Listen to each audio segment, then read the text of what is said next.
My name is David Plyler. I'm a music specialist at the Library of Congress, and it's my pleasure to introduce Dr. Stephen Bruns, who's a professor of music and music theory at the University of Colorado at Boulder.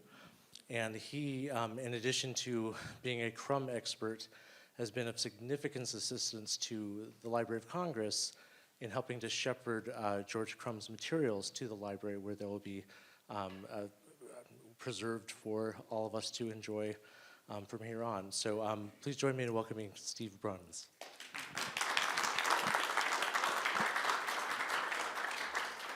Thank you, David. I'd like to thank David Plyler and the staff at the library, and especially this amazing technological crew in the back. Anytime you give a lecture at an unfamiliar place, it can be very worrisome to make sure things are working. I'm not the least bit concerned now. And thank you for coming early. I appreciate your being here. This talk takes just under an hour. So if you have questions and you want to chat afterwards, I'm happy to do that. But we're near the venue, and if you want to slip out and find your seats, I won't be offended. So with that, I'll begin. It's really a great honor to be here this evening to celebrate George Crumb's lasting contribution to American music. As I begin, I do want to acknowledge three members of the Crumb family who are here with us tonight. Ruth Crumb in the bright red. Ruth was married to George's younger brother, William Crumb, for many years. Her daughter, Cindy Crumb, is here, sitting right behind her. And Cindy's husband, Aaron Clay. And those of you who live in Washington may recognize him. He is a professional bassist who is in every ensemble that the Marines sponsor, from the orchestra to the band to chamber ensembles. So if he looks familiar, that's why. The Crumb family, as some of you may know, recently experienced three great losses in close succession. George and Elizabeth Crumb's daughter, Anne, died in October 2019, followed by George's passing earlier this year on February 6th, and only a few months later, his wife Elizabeth on May 19th. I knew all three of them well, and if you were fortunate also to know them, you knew all three of them were extraordinary people, and I want to dedicate this lecture to their memory. Tonight's concert features Crumb's final work, Metamorphoses Book 2, completed in 2020. Crumb composed Metamorphoses Book 1 for tonight's pianist Margaret Leng Tan, who presented the world premiere at the National Gallery of Art in May of 2017, with George himself in the audience. Since the early years of Crumb's long and distinguished career, important performances of his music have been presented here in Washington, D.C. venues, especially at the Library of Congress. In 1966, in the Coolidge Auditorium, just a few steps from this room, the now legendary mezzo-soprano Jen DiGaetani gave the world premiere of the first two books of madrigals. Looking back some 20 years later, she recalled, quote, being aware during the performance that players for the other works on the program were literally hanging out of the wings to hear what this beautiful music was. In the same hall on October 31st, 1970, Arthur Weisberg conducted the triumphant world premiere of Ancient Voices of Children, a composition commissioned by the Elizabeth Sprague Coolidge Foundation. And Ms. DiGaetani was once again the soloist. She later wrote of that experience, I remember becoming aware during the week before the Ancient Voices premiere that a great work lay before me, was in my keeping. I recall the fear and exhilaration and the sense of oneness with my colleagues, the tears flowing from every face backstage and hands reaching out to sustain and reward between every bow, before an audience that was on its feet and openly cheering. George, as always, shy and somewhat rumpled, shuffling on and off the stage to be hailed. Teresa Stern from None Such Records was also there. In her words, for a half hour of what seemed to be suspended time, the audience sat literally spellbound. A few months later, Stern supervised the all-night recording session, and that iconic recording of Ancient Voices of Children attracted people to Crumb's music from all over the world. I was one of those people who first knew his music through that masterpiece. As you can see from the list of movements, Georgia O'Keeffe is one of the painters who inspired Crumb's Metamorphoses Book 2. O'Keeffe once audited a class at Columbia University where students were asked to draw in response to recorded music.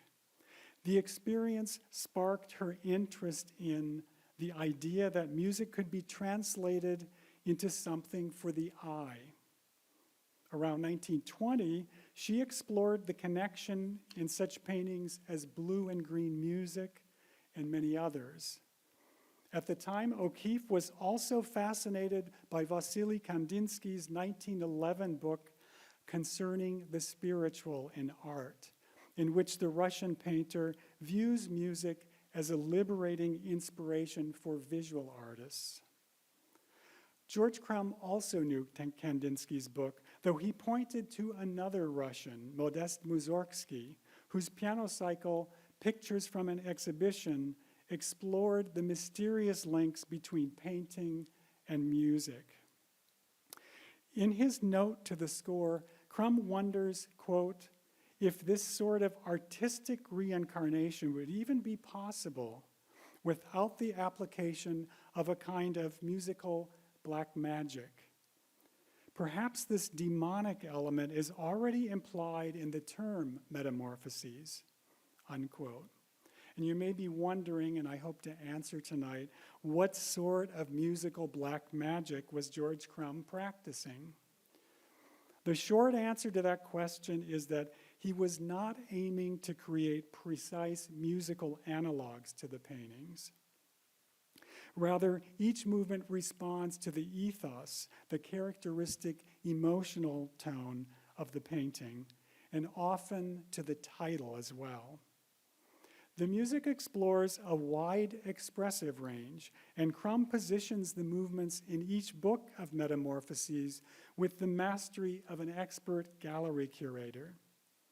During tonight's performance of Book 2, an image of each painting will be projected above the piano while you listen to each movement. So you'll be able to draw your own connections about how Crumb paints with sound. Rather than preview that direct experience by surveying every movement, my aim tonight is instead to highlight aspects of Crumb's visual sensitivity in a series of examples from across his career. For those interested in details of each movement, I refer you to my notes in the printed concert program. Now, before turning to our series of examples, I want to share with you a few quotations that help us to understand what Crumb meant when he used the word ethos. He liked to use that term to talk about the overall tone of a work of art. A guiding ethos of Crumb's music in general is his preoccupation with time and memory, and there is frequently a nostalgic, even elegiac tone. In a published interview with Edward Strickland in 1988, George Crumb addresses this essential characteristic of his music when he said, "I think composers are everything they've ever experienced, everything they've ever read, all the music they've ever heard. All these things come together in odd combinations in their psyche, where they choose and make forms from all their dreams and imaginings." And from the same interview, I sense that I'm further elaborating seeds that were already planted in my earlier works. I think I'm that type of composer, the type of a Debussy or a Mahler. I think one can speak of the total work of Debussy as being of a piece, in contrast with other composers who experience significant stylistic breaks. Crumb first became aware of the great Spanish poet Federico Garcia Lorca in 1954 at the beginning of his doctoral studies at the University of Michigan. From that moment on, Lorca became something of an obsession. In Francisco Lorca's memoir about his brother, we read two passages that suggest an artistic sensibility in close rapport with Crumb. In Christopher Maurer's translation, Francisco tells us that Federico had a habit of establishing connections between the past and the present. This never involved meditative reflection. It was intuitive, as though he felt the call of distant times. We can see this dimension of his spirit in the series of poems entitled Palimpsests, published in his first songs. The poet there gives plastic expression to the hidden but vital trace of the passage of time. A few paragraphs later, we read that, to Federico, the living mystery of a perishable individual flower or the rock beside the water were more vital manifestations of time than the flux of great events. From adolescence on, Federico's personality held the speechless attraction of a creature immersed in a world full of hidden resonances. And any of you who know George Crumb's music know that his world too is full of hidden resonances.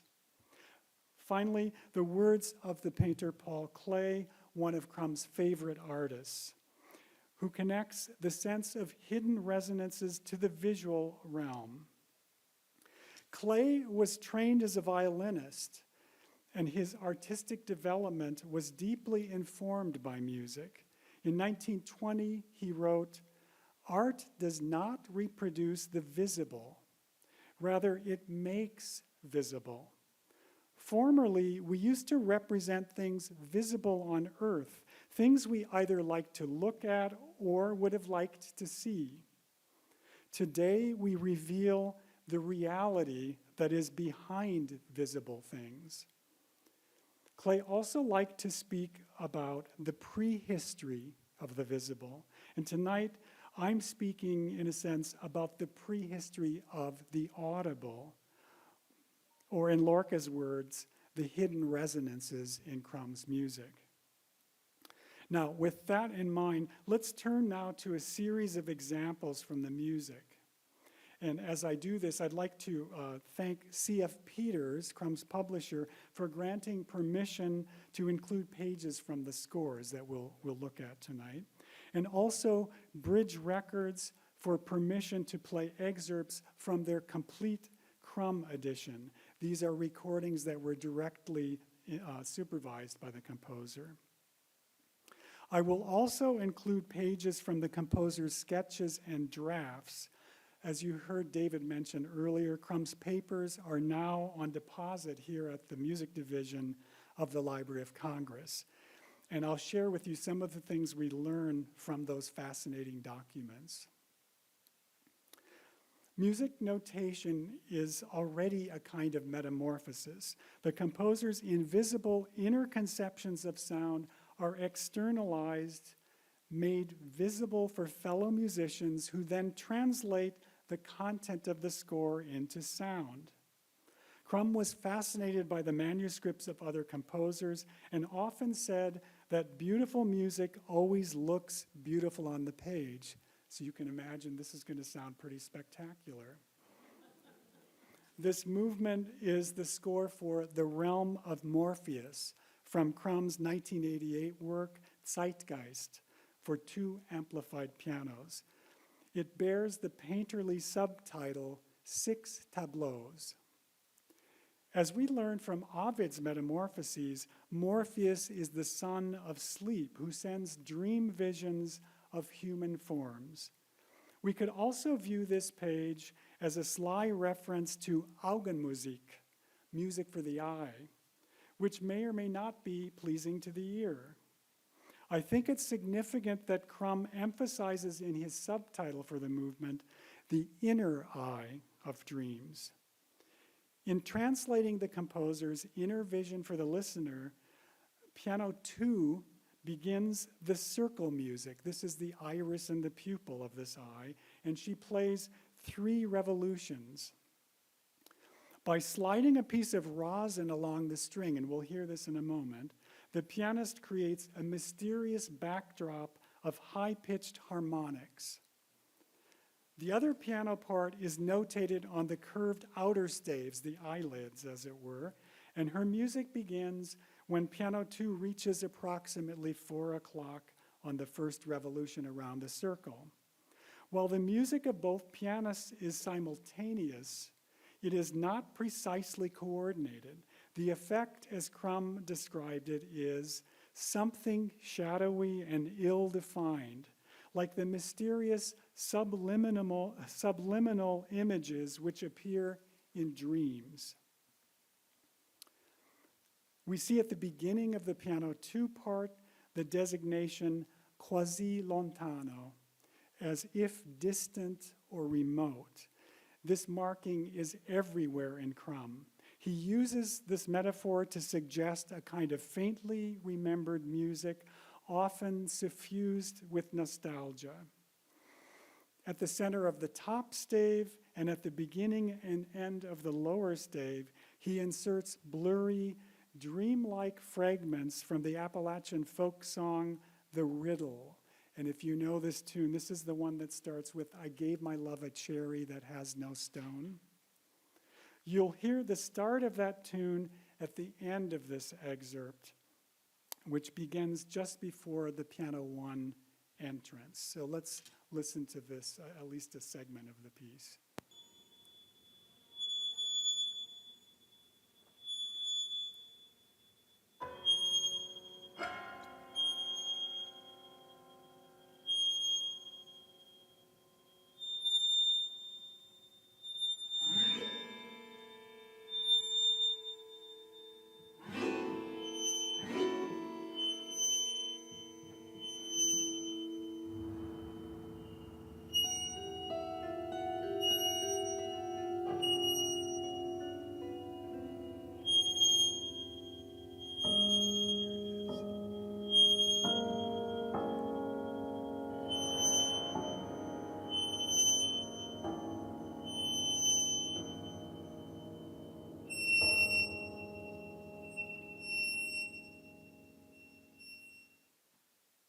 Now, before we leave that movement, I want to show you George Crumb's renotation of the circle music that Piano 2 plays in the piece. We just saw that as the iris and the pupil and the eye. Perhaps because so much is lost in this sort of translation to normal notation, the composer only provided this kind of translation one other time in all of his scores, and that is for one of the other movements in Zeitgeist. I won't show you that one, but it's also normalized into horizontal staves. There are famous precursors to Crumb's picturesque notation. Perhaps the most celebrated instance is Baudecordier's Belle Bonne Sage, a love song notated in the shape of a heart from the 14th century Chantilly Codex. As you can see, this musical valentine incorporates passages in red ink and a small red heart near the center of the notation. The same manuscript includes Cordier's 3-voice circle canon. A translation of the French text begins, "All with a compass was I composed, properly as befits a round, to sing more surely." And with each trip around the circular staves, the words make witty reference to the circularity of the music. Ross Lee Finney, Crumb's main composition teacher at Ann Arbor, undoubtedly knew these 14th century examples of fanciful notation. And though Finney's 1965 cycle for mixed chorus, spherical madrigals, used conventional notation, the cover of the score, which you see here, sets 2 lines from Robert Herrick around a circular stave. The words, "Love is a circle that doth restless move in the same sweet eternity of love." Finney uses 17th century English poetry for the madrigals, and all 6 of them orbit around spherical metaphors. Apart from Crumb's Metamorphoses cycles, only one other of his compositions is explicitly linked to the world of painting. A Little Suite for Christmas, AD 1979, was inspired by Giotto's luminous frescoes in the Arena Chapel at Padua, which were painted also in the early 14th century. Something seemed to be in the air at that time. These slides show Crumb's sketches for the suite, and they reveal his delight in the tactile, physical act of writing. At this early stage in the genesis of the piece, the multiple colors of ink and the energetic pen strokes have always suggested to me a graphic impulse, I would say even a graphic obsession, that was essential to his creative process. George Crumb was always reluctant to claim expertise in the realm of visual art, but even so, I have long thought that his sensitivity to the visual realm was greater than he himself admitted, and we can trace it throughout his life. From the same time period as the Christmas Suite sketches, here are a couple pages, actually one page, from the 1979 song cycle Apparition. This is a setting of fragments from Walt Whitman's Elegy on the Death of President Lincoln. Opens with the famous lines, "When lilacs last in the dooryard bloomed." The layers of pencil and ink resemble a palimpsest, and this is a kind of visual analog to the music. And it's probably not coincidental that Crumb uses lilac-colored ink on some of the layers. Anyone familiar with George Crumb's scores knows that music notation was a constant concern. Whenever he was asked what he had learned from Finney at Ann Arbor, George always mentioned first notation. And he worked countless hours to perfect the notation of every page.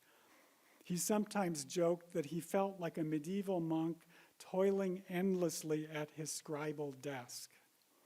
His scores are so beautiful to look at that they've been exhibited in galleries, and many people are surprised to learn that the published scores, such as the first one we looked at, are actually facsimiles directly photographed from Crumb's meticulously drawn manuscript.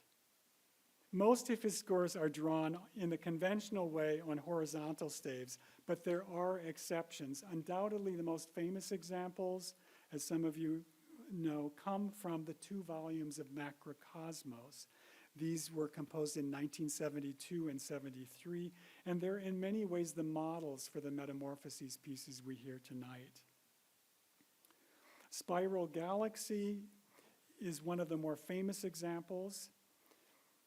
Each piece is based on a sign of the zodiac, and the composer marks aspects of the larger plan for the piece by using a symbol piece like this one every 4th piece. Not only have these movements been shown in galleries, they've also been printed on postcards, posters, even t-shirts.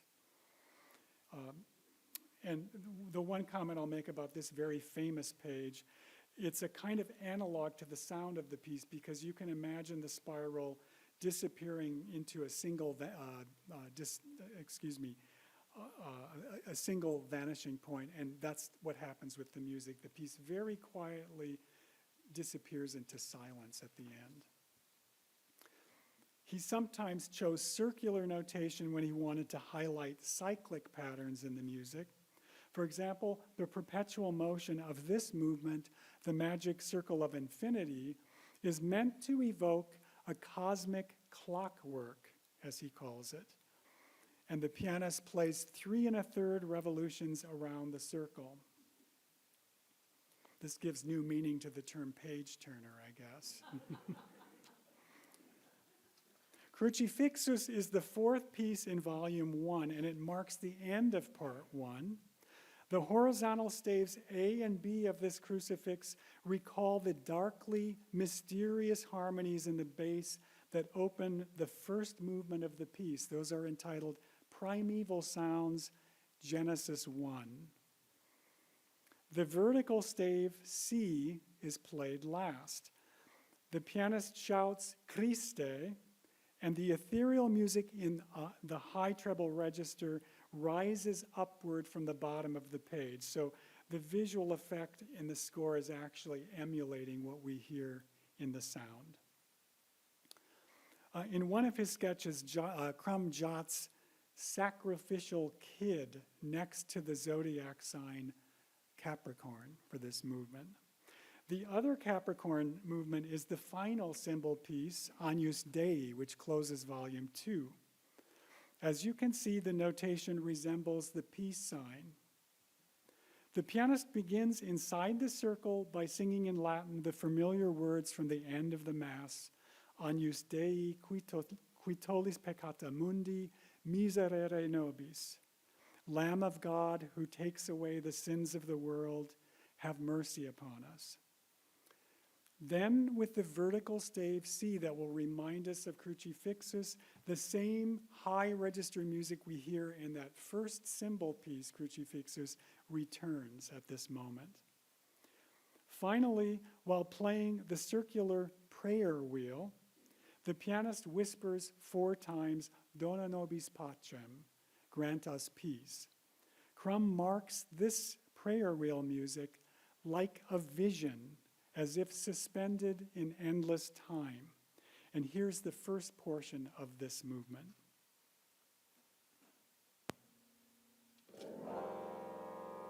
Agnus Dei, qui tollis peccata mundi,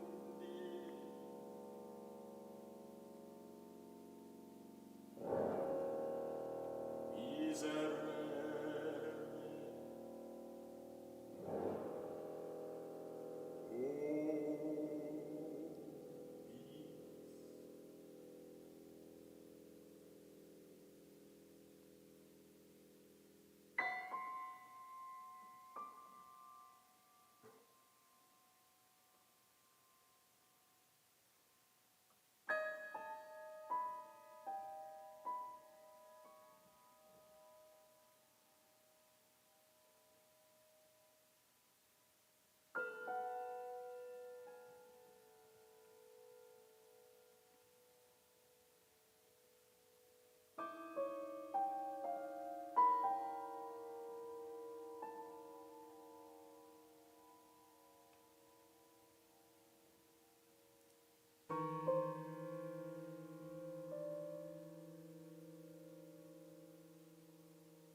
Now, these 2 Capricorn pieces that I've been discussing visually and musically link the beginning and end of the 2 volumes of Macrocosmos. They also link the Hebrew and Christian Bibles, a duality that is inherent in Marc Chagall's Easter, the 1968 painting that inspired the next to the last movement of Crumb's Metamorphoses 2. As you'll see tonight, Chagall incorporates imagery from both religious traditions, including the sacrificial horned lamb's head, which appears near the top of the painting. George Crumb's lifelong obsession with the poetry of Lorca began in 1954, the first year of his doctoral studies at Michigan. Almost 10 years later, he set Lorca's words for the first time in Night Music 1, completed in 1963, when he was on the faculty at the University of Colorado Boulder. The composer viewed this work as a crucial breakthrough in his artistic evolution. After revising the piece in 1976, he wrote a program note that highlights several fingerprints of his mature style. And he noted in particular the virtually orchestral palette of colors that results even from this small ensemble. The marking at the top of the score for the third movement, Notturno 3, is lirico fantastico, and it matches the kind of fantastical, dreamlike mood of Lorca's poem. Quite characteristically, instead of a clear narrative, La Luna Asoma presents a series of vivid images, and we realize by the end that all of them are related to the moon. In the original 1963 version of the score, the instrumental parts are notated on short staves arranged around two red circles. The first circle is played by the pianist who also plays celesta, and on the facing page, which you see here, the second circle is played by the two percussionists. Crumb's circular notation and other aspects of the music reflect Lorca's imagery.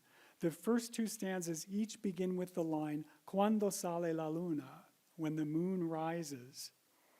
The moon is then reflected in the second half of the poem by miniature replicas, oranges, moon of 100 equal faces, and silver coins. In the score, the lunar arrangement of the notation for the keyboard circle is likewise echoed by the percussion circle. The two circles are played in tandem, but the musicians may begin with any segment and proceed in either direction around the circle. And so, just as Lorca reflects the moon with a scattering of round images through the rest of his poem, so does the music. The concert audience, of course, doesn't see the score, but Crumb dramatizes the lunar imagery in other ways. This is another aspect of his visual sense, I think. The ensemble is filled with circular percussion instruments, cymbals, gongs, the drum heads of timpani, tenor drum, and bongos. Of course, those visual echoes of the moon are probably fortuitous, but two special effects are accorded almost ritualistic status. Firstly, the soprano holds two finger cymbals, representative, I think, of Lorca's silver coins, and she strikes them together at the end of the first three stanzas. Secondly, the song begins and ends with one of Crumb's most astonishing instrumental effects, the so-called water gong. At the start, the audience witnesses a small tam-tam rising slowly out of a tub of water as the percussionist executes a roll. And the uncanny aural effect is a rising glissando, which mirrors the poem's rising moon. At the end, the gong descends back into the water, and we hear a falling glissando. Now, to make sure that this strange effect is seen as well as heard, Crumb's diagram for the placement of the players specifies that the water gong be at the front of the stage, just to the right of center, and you can see that circled here in red. So, in the interest of time, we're doing the Reader's Digest version of this movement. We'll hear the beginning with this strange kind of rising moon sound, and then the end.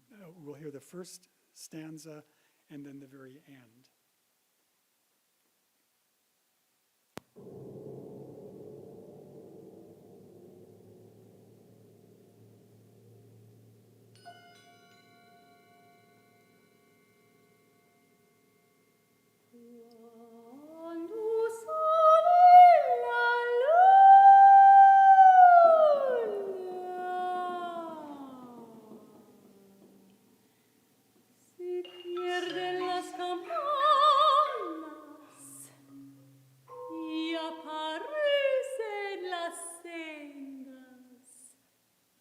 impenetrables.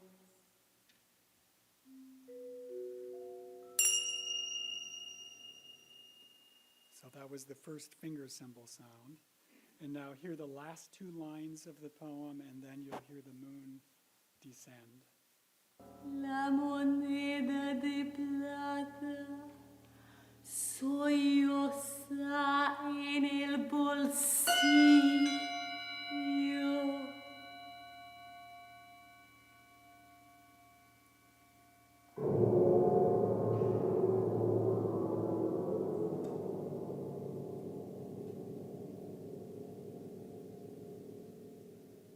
We get more sound from that because the gong's not sitting in the water already. So that last sound is really striking. Let's consider one other detailed example of Crumb's translation of imagery into sound, this time from one of his most famous pieces. And I start this section in fully aware that we have a group of Stradivari and Amati violins looking on, and I'd be interested in their reactions to this quartet. If you don't know the piece, you'll know what I mean in a minute. As we've seen, Crumb was often inspired by the imagery in Lorca. Lorca himself often emphasized the central importance of metaphor and imagery in poetry. In a lecture on his most popular book, The Gypsy Ballads, he uses an image to emphasize the ultimately mysterious nature of poetic language. In Christopher Maurer's translation, the Sleepwalk Ballad is a pure poetic event of Andalusian essence and will always have changing lights, even for me, the man who communicated it. If you ask me why I wrote 1,000 crystal tambourines were wounding the dawn, I will tell you that I saw them in the hands of angels and trees, but I will not be able to say more. Certainly, I cannot explain their meaning. I think it's characteristic of Lorca's image that the crystal tambourines suggest at once the visual and the musical. We know from Crumb's own copies of Lorca that his musical imagination was often fired by the poet's vivid imagery. His copy of Gilli's English translations includes numerous penciled annotations that confirm what we sense from the composer's scores. Crumb transmutes into musical terms not only the particulars of Lorca's imagery, but also their ineffable expressive qualities. Here we find the composer bracketing the very same image of crystal tambourines that Lorca discussed in his lecture. Beneath Gilli's translation, Crumb inscribes images. And here's another page. This from a few pages earlier in his copy of Lorca. Here he's highlighting the surreal closing image of the previous Gypsy Ballad, which is entitled Reierta, Brawl or Feud. And that image is in English. And black angels were flying through the air of the setting sun. As you may know, Black Angels was composed at the height of the Vietnam War. Beneath his name in the score, Crumb inscribes In Tempore Belli, 1970, a reference to Vietnam via an allusion to Haydn's Mass in Time of War. Lorca's ballad Reierta presents a somber vision of a fatal knife fight between two young men, which the poet generalizes as yet one more tale of the senselessness of violence and war. Tonight you will hear how Crumb revisits this theme in his response to Picasso's monumental painting of the bombing of Guernica. This seventh piece from Book 2 is the most violent of all 20 pieces he wrote in the Metamorphoses volumes. Crumb's program note in the score mentions the tradition in Black Angels of using that image as to signify the fallen angel Lucifer. but his compositional sketches reveal that the Black Angel's image originates actually with Lorca, and that is far from the only Lorca connection in this piece. On this page, Crumb sketches a possible 5-movement plan with titles derived from the poet. Here is a close-up of that corner of the sketch. You can see here my red arrow is pointing to 1,000 glass tambourines, and the blue arrow points to Lorca's Black Angels soaring through the air of the setting sun. On the same sketch page at the lower right, he drafts another possible movement plan, and here it is close up. You can see that the curved lines at the left indicate that he's starting to think about a symmetrical arrangement of 13 movements. The red boxes indicate that angel movements would frame the entire composition, the first, last, and middle movements. He would call, in blue you can see I'm highlighting 2 movements that would be insect sounds. In the final version, Crumb renames the first and last movements Night of the Electric Insects, with Black Angel's Threnody as the centerpiece, the 7th movement. In yellow, if you can see it, I'm highlighting 2 titles related to the piece he was already thinking about, Ancient Voices of Children. As you can see from the cover of the Black Angel score, the piece is designated Images 1. This is not Crumb's first oversized score, but Black Angels was the largest format yet, measuring nearly 16 by 20 inches. All 4 players of the quartet read from the full score, and it seems apt, I think, that each page resembles an artist's canvas in size. Here are my Lorca-related annotations of the final movement plan that was published in the score. Crumb added much more detail to the draft plan, but the symmetrical design remains. Once again, you can see the blue boxes highlight the insect sounds that frame the central Black Angels Threnody, as well as the Night of the Electric Insects, the first and the last movements. I think of Black Angels as a kind of fantastical nightmare in which Crumb's electric insects are a metamorphosis of Lorca's angels. As you can hear in this short clip from the very opening of Black Angels, Crumb amplifies the insect buzzing to a terrifying level. And this is where I'm nervous about the Stradivari instruments marching out of the room.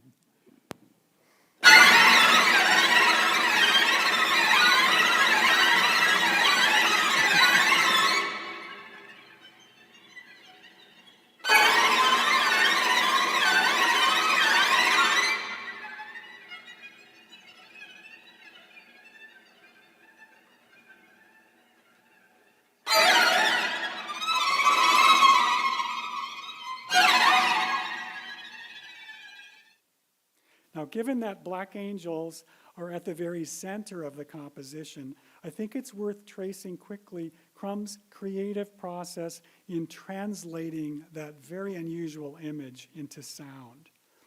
Here is a planning sheet from around 1968, possibly slightly earlier, on which Crumb is listing past works and ideas for future possible works. I've underlined in red ideas that are connected to Black Angels, including titles and subtitles. At this early stage, the composer has not yet determined how these ideas will take shape. In the middle of the page, Crumb considers writing a new category of works that would use images as a central idea. And here's an enlargement of that central part of the page. You can see here his provisional titles: Forgotten Images, Lost Images, Ancient Images, and so forth. Those are good examples, I think, of this whole idea of hidden resonances and this kind of nostalgic yearning for the past. Of special interest on the same sheet is a fragment of music notation in the upper right-hand corner, where Crumb writes, "Sketch out unisono idea."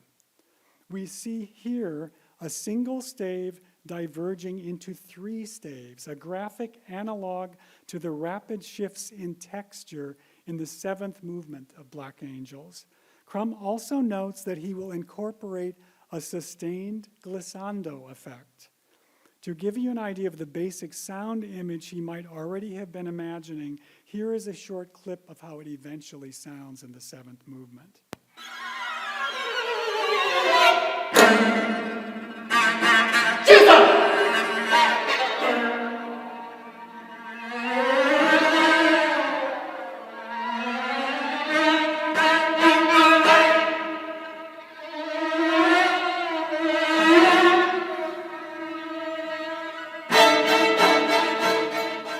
Now, as you can hear, these Black Angels are not gliding silently in the setting sun. Crumb has transformed them into an angry swarm. As we look briefly at a series of compositional drafts that develop this idea, notice how Crumb extends that first conception and gradually adds further details. At the top left-hand side of this sketch, Crumb writes Devil's Trill Piece, a reference to the Italian Baroque composer Giuseppe Tartini, whose famous violin sonata in G minor many of you may know. This painting, called Tartini's Dream from 1824, envisions the legendary inspiration for the sonata. As you can see, a winged demon is playing wildly virtuosic violin music at the foot of the composer's bed. This sketch includes some notational details, but much of it is still a general schematic picture of the overall texture. As a painter might be working, Crumb here focuses on sketching out larger shapes and gestures. Here, more details are filled in with specific pitches, dynamics, even some bow markings. This slide shows Crumb joining together with masking tape the violent Black Angels movement with the preceding Pavana Lacrimae, as he calls it, his dreamlike reimagining of Schubert's Death and the Maiden.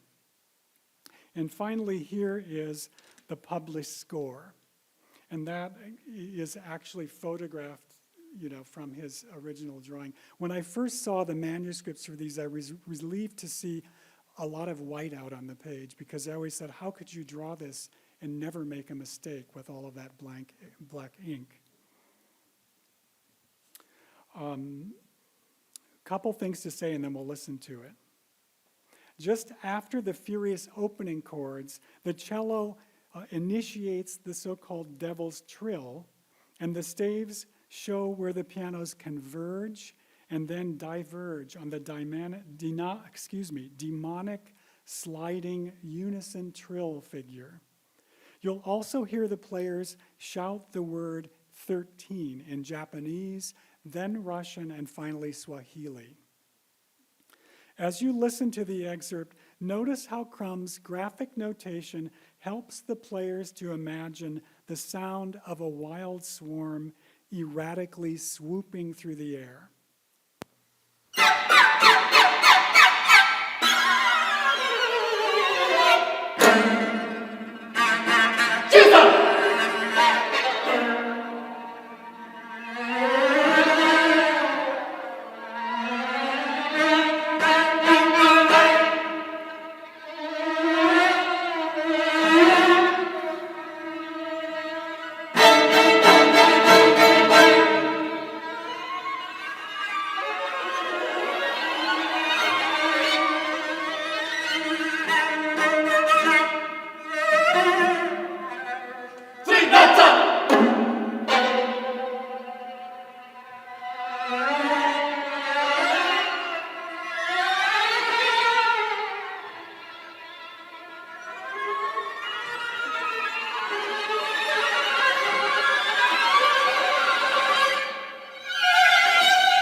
Earlier, I shared with you a Lorca's reference to 1,000 crystal tambourines in the hands of angels, an image that Crumb highlighted in his copy of Lorca.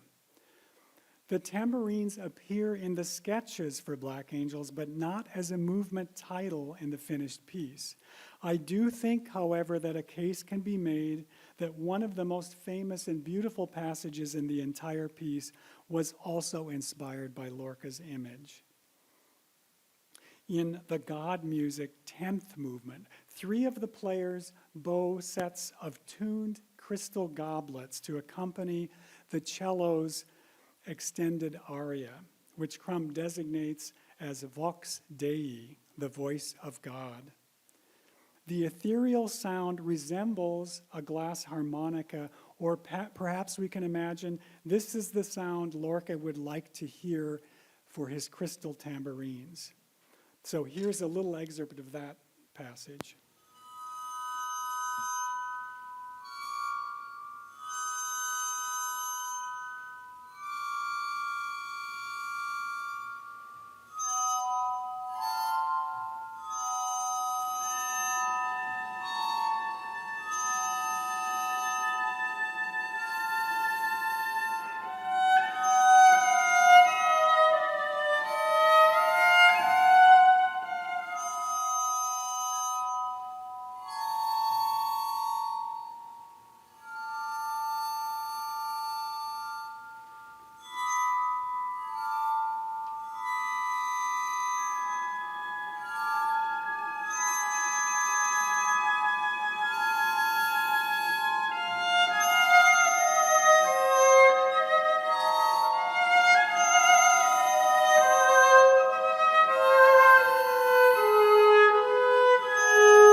I hope I've given you a better sense of George Crumb's unique and visionary music. I also hope to have offered a glimpse into the prehistory, as Paul Clay might say, of Metamorphoses Book 2. I'd like to close by playing 3 excerpts with only very brief explanation. These examples suggest how Crumb translates into musical terms what Clay referred to as the prehistory of the visible. George Crumb concludes Metamorphoses Book 2 with his response to Vincent van Gogh's well-known Starry Night, a painting that preoccupied the composer over many years. In 1974, he closes Music for a Summer Evening with Music of the Starry Night, and includes a quotation from Rilke at the top of the score, and we'll be able to read this when we listen.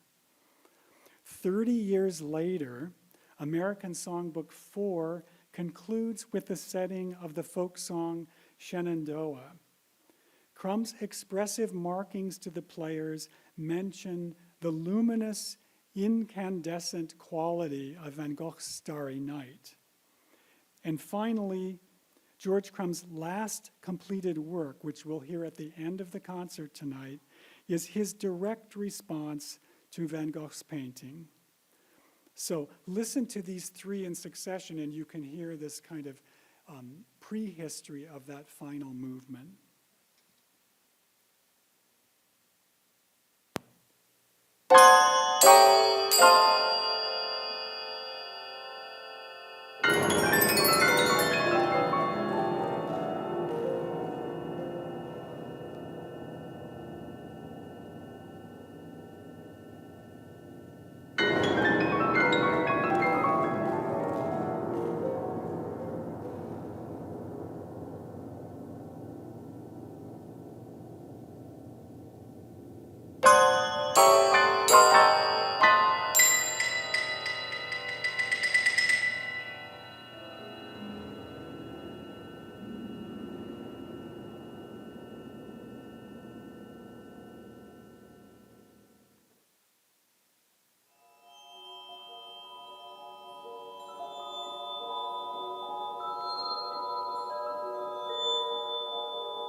Thank you very much for your kind attention.